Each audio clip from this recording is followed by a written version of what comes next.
Great Turkey Sandwich of the South, a mother shrieking rhythm game for Kingdom Hearts?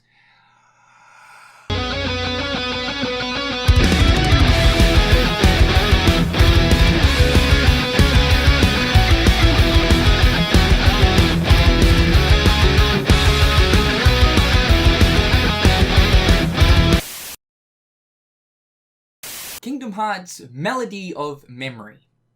Kingdom Hearts MOM. M-O-M. No more! Yo, what's going on, guys? It's Cynical and welcome back to another video. Today for you guys, we are finally going to be talking about Kingdom Hearts Melody of Memory. About, pretty much a month after the actual announcement of the game. Yes, finally we're going to be talking about the brand new Kingdom Hearts game that is coming to PlayStation 4, Xbox One, and the Nintendo Switch sometime later on this year. Of course, 2020 is the slated release year. As we do know, though, of course, Kingdom Hearts, the two sort of major console releases that were, of course, Kingdom Hearts 3 and Kingdom Hearts 2.8, both of which got delayed. So I'm really crossing my fingers that for Melody of Memory, can we please just have one Kingdom Hearts game on console one that doesn't get delayed? Please and thank you. But yes, Kingdom Hearts is officially getting a rhythm action game, and like I was saying in the update video, I think this was honestly inevitable in the sense of the fact that Kingdom Hearts is so rich when it comes to the music. It's such a vital and massive part of the game. I think it was only inevitable that eventually at some point Square Enix would go ahead and of course make a rhythm game based around the actual game itself. And I mean, only Tetsuya Nomura, this madman would make a canon rhythm game. Yes, this is going to be progressing the Kingdom Hearts story forward. This is obviously taking place all within Kairi's head. You guys should know that at the end of Kingdom Hearts 3, or actually more specifically within the Remind DLC, it was actually explained that Kairi has been in a sort of stasis for quite some time, as Enzo, Diz, and Evan are actually researching her memories to find some kind of evidence towards where Sora may potentially be. They do believe that Kairi's memories could potentially lead them to that of Sora. So yeah, this is completely canon. We're going to be getting progression past KH3, which is exciting, but again, only Nomura would make a gat-dang rhythm action game canon. But anyway, today I wanted to talk about all the stuff that we saw within the actual trailer. This game is slated to come out in 2020, so hopefully we don't have to wait overly too long to receive the next slice of goodness. The reason why I'm really excited is because of the fact that I just really want to see more of this. Although the initial trailer kind of gave us a really good idea as to exactly what this is, we don't really have the greatest idea as to how it all kind of works. There's also a lot of other things that I want to know. Exactly how many sort of worlds are going to be in this. It kind of looks as if it's set up in a way that we will pretty much for the most part be experiencing most of the worlds throughout the entirety of Kingdom Hearts, leading up to maybe Kingdom Hearts 3. As we know, if we look at the actual aesthetics of the game, Square Enix are using the old Kingdom Hearts assets. And I honestly thought, like once Kingdom Hearts 3 finally released, that would be the beginning of a new era for Kingdom Hearts in the sense of the HD format, HD high definition assets and textures, etc. I just really didn't think we'd be seeing another Kingdom Hearts game using the old assets past KH3, but here we are in 2020, we're getting the rhythm game using all of the old assets. And you know what, to be fair, I actually don't mind this. It's in a funny way nostalgic, and there's just a certain sort of charm towards the old aesthetic of the older assets. So I'm actually low-key hyped for the simple reason of this actually using the old assets. And it totally makes sense too.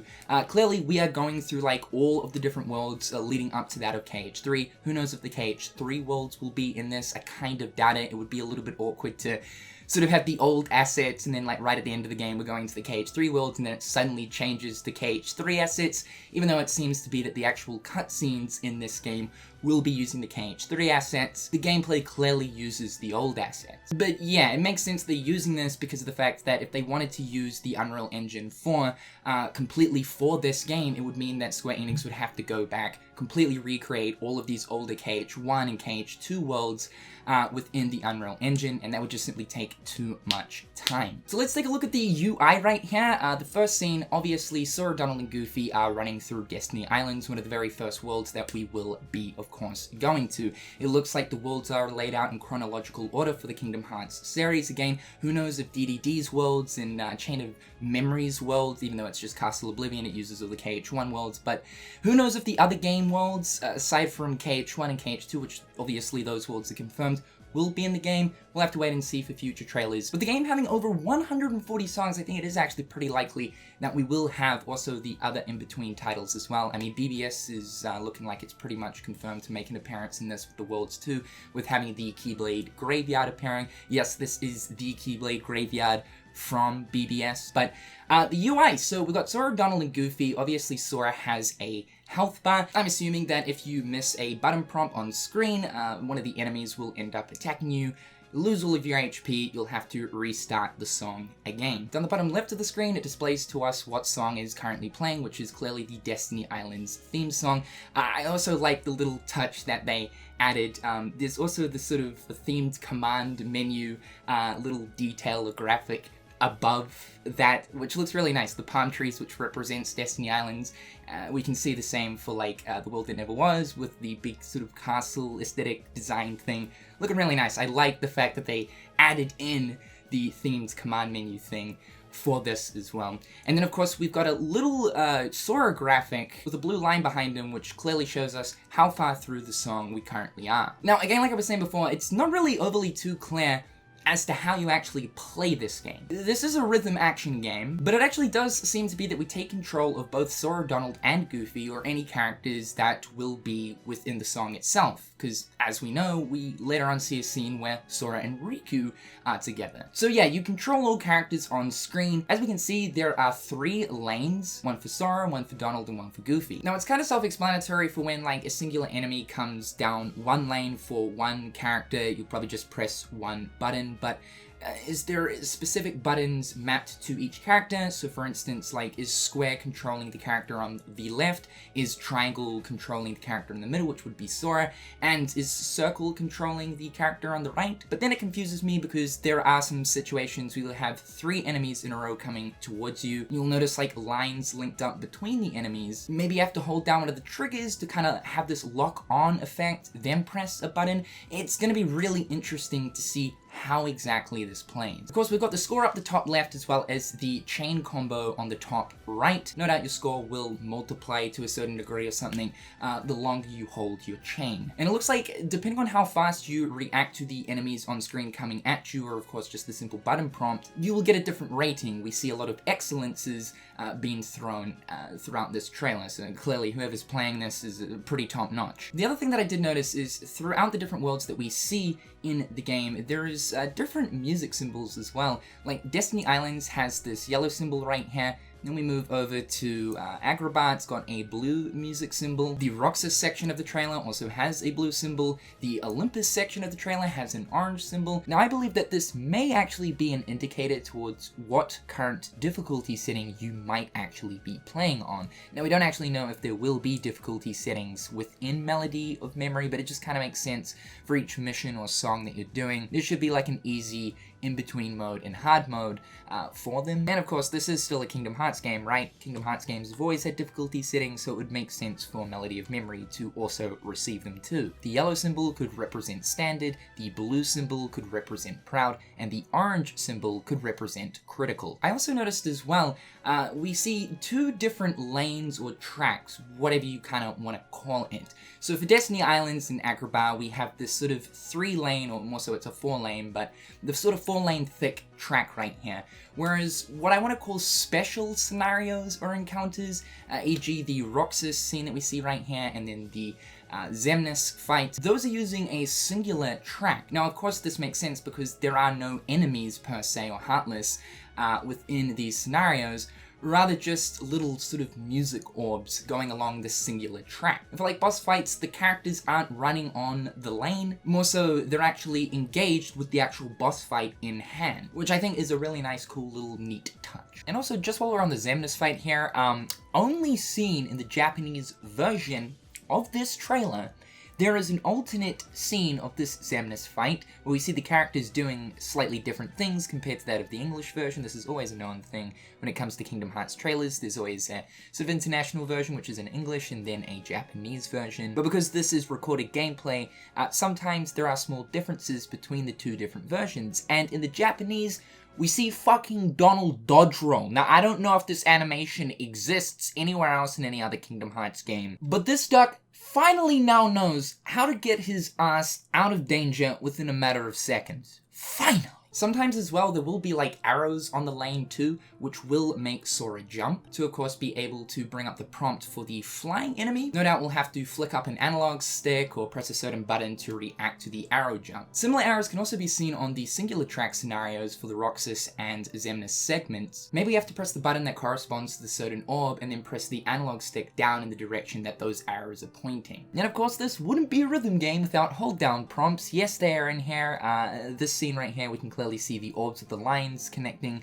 You just simply hold down the corresponding button until you get to the end of the other orb. Now, one cool little detail that I did notice about this game is all of the areas for the worlds are sort of just cohesively all linked up, as of course you're making your way through these worlds. Now, we know for like Kingdom Hearts 1 and Kingdom Hearts 2, all the OG Kingdom Hearts games, there were like very small areas with learning transitions in between. As an example right here, we're going from the Olympus Coliseum front yard area down this hallway into the Coliseum foyer. We've never seen this hallway because, of course, in Kingdom Hearts 1, you go through those front doors and you just get immediately transitioned into the foyer. Now, of course, there's multiple different missions and stuff, and who knows if absolutely all areas of the world will somehow be linked up. Most likely not, because some areas are like way away from like another area.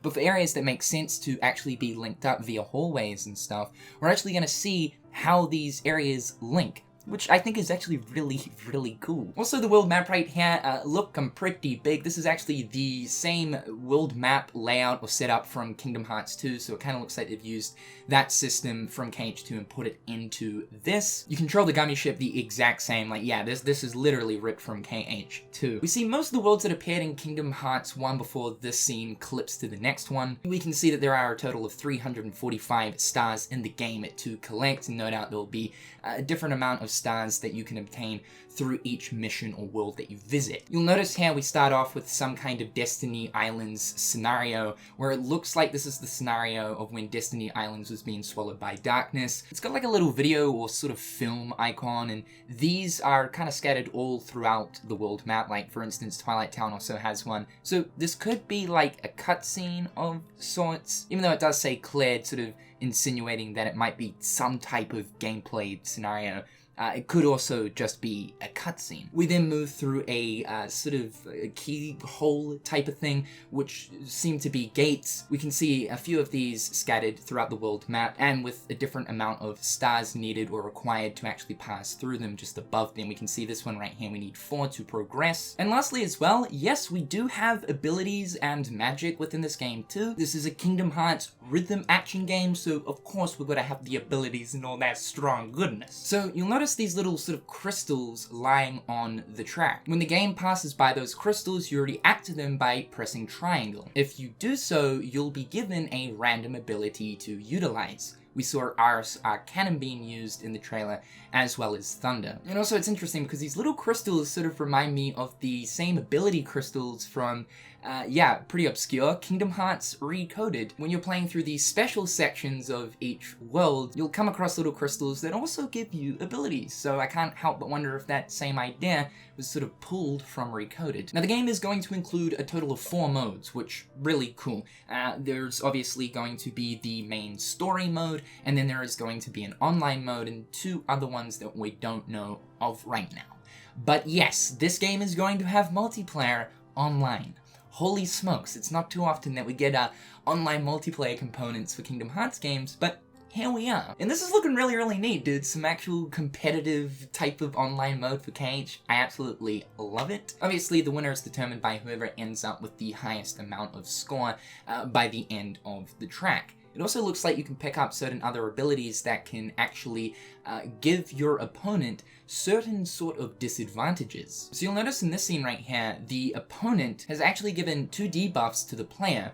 One is point penalty and the other one is vanishing enemies. So point penalty, I would say you're not going to gather as much score per each successful prompt, and vanishing enemies, well, there's just less enemies, whereas for your opponent, he's going to be having more enemies, which theoretically means that he's going to be able to climb a higher score. Taking down more enemies, getting more score compared to the player who's going to be getting less enemies, less score. So, really cool. Not too sure what the sort of gauge thing is in the middle right there. We also have a trick meter. I would say this will just simply fill up over time, maybe getting excellences and stuff will fill that gauge up faster.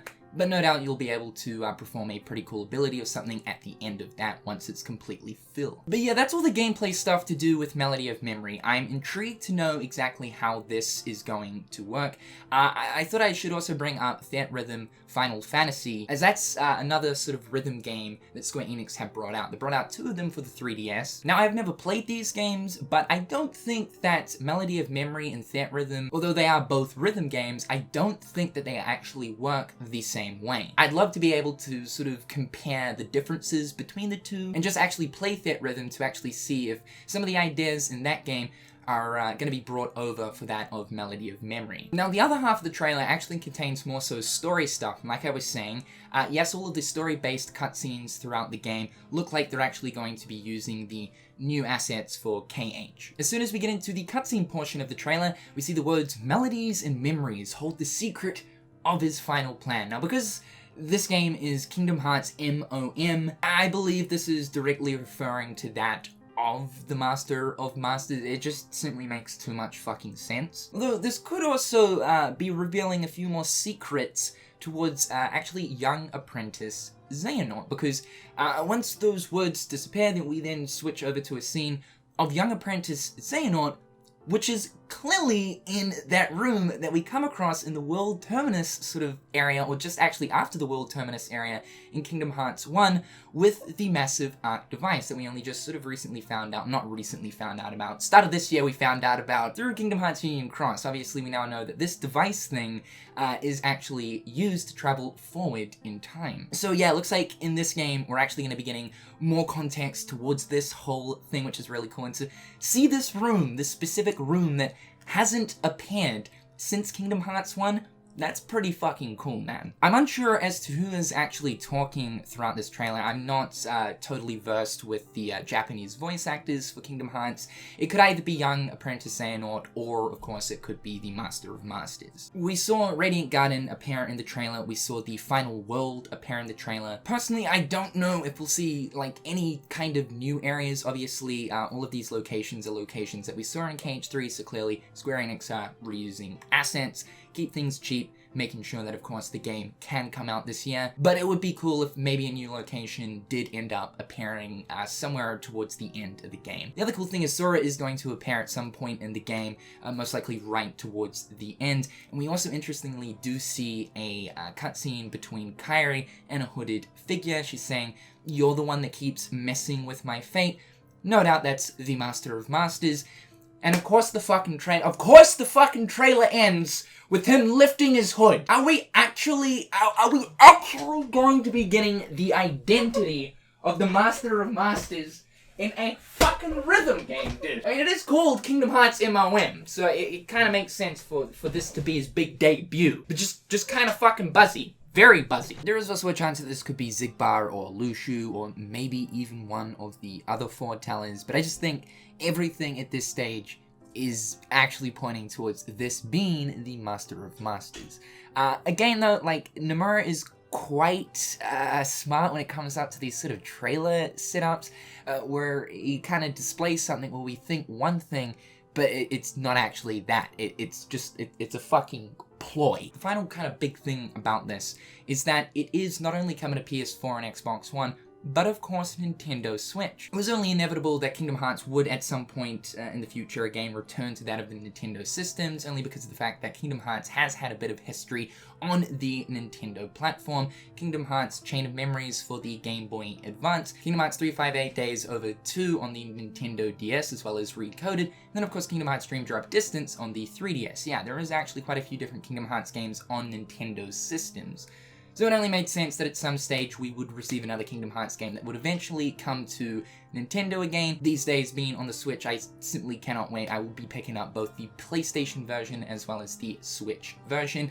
I do really hope this means that at some stage soon, or next year or something, we may eventually get the classic Kingdom Hearts saga, all of the older games and stuff over onto the Nintendo Switch. Totally possible. I think even looking at the Unreal-based Kingdom Hearts games, optimize it, should run perfectly fine.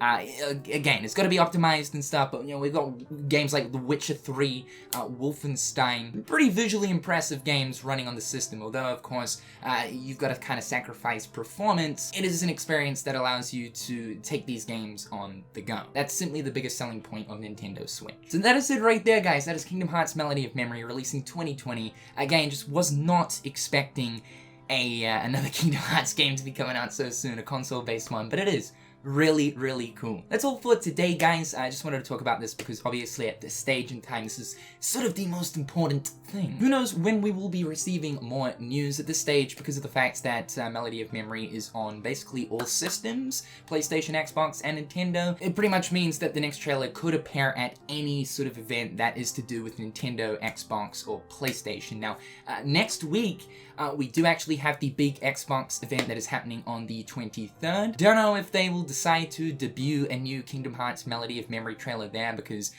this is going to be Xbox's big step out the door to actually unveil some really cool content for the Series X, so I think they'll also be focusing on that kind of stuff. But there is currently a rumor floating around that on the 20th of this month, next week of course, there is meant to be a Nintendo Direct. It's been a fucking hot minute since the last major Nintendo Direct. And earlier on today, there was a 4chan post. Never take these seriously. Most people are claiming this is fake, as most 4chan list leak posts go. But within this, this rumored Nintendo Direct, he lists like a bunch of games. Apparently, Kingdom Hearts 1.5 and 2.5 is getting revealed for Switch, along with another Melody of Memory trailer. So, we'll have to wait and see.